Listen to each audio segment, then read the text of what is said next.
How's it guys, this is Jordan here from Durban, South Africa, Uprint SA. I'm doing a training video onto wood-based products. We're using our versatile marine A paper. I'm printing on the glossy side up.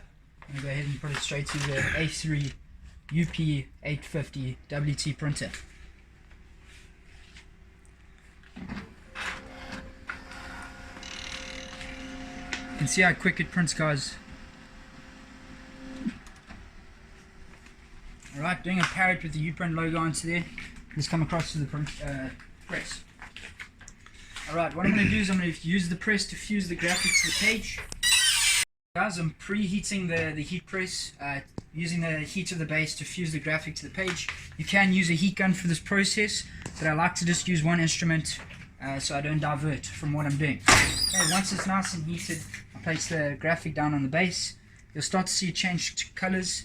But just to speed it up, I'm just going to close the press just before it touches the graphic.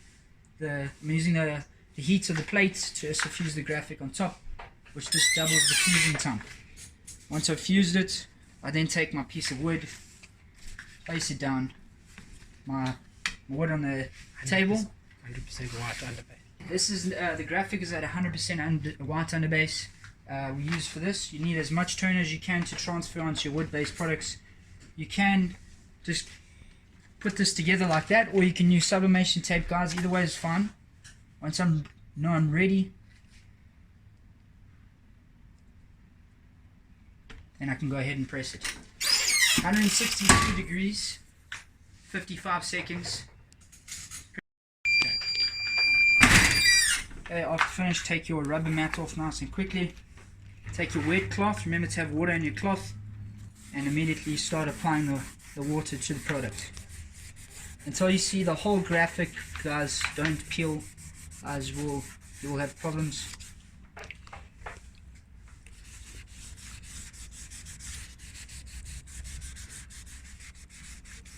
Right, I can see the whole parrot and Uprint. I'm going to go ahead and peel that. There's a nice perfect peel, guys.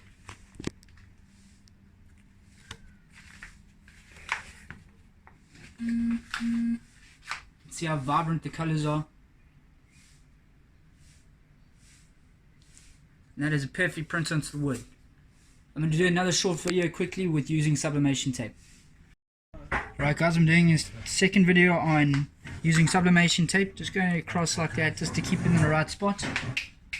After that, you're going to take your rubber second press mat and place it over the graphic. You're now confident to know that it's not going to move while you're placing your mat over, and then you're going to press for 55 seconds.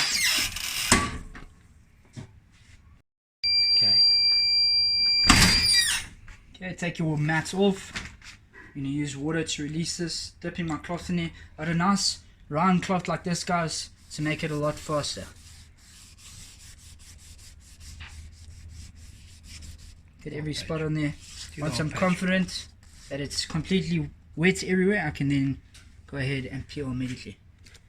Give you a nice finish. Right, secondly guys, what I want to talk about is doing a second press onto here. So you got two options. You can do one press onto the piece of wood. You can see it's nice and glossy, which is still very strong. You can also then varnish over this. Try to get a clear resin or clear varnish over this, which will nicely seal it in. Or you can do second press over here. What we use is we use our teflon sheet to do a second press onto this product. So I'm going to go ahead and do that now. Also use your rubber mat again. You don't want to go straight from, you don't want to have that straight, hot, flat plate hitting your graphic. Can damage it. You can do that second press for about 20 seconds, guys. It should be. After 20 seconds, remove your mat. Take a dry piece of cloth and then just wipe it nicely. Then remove it immediately. Right, and then you can start removing.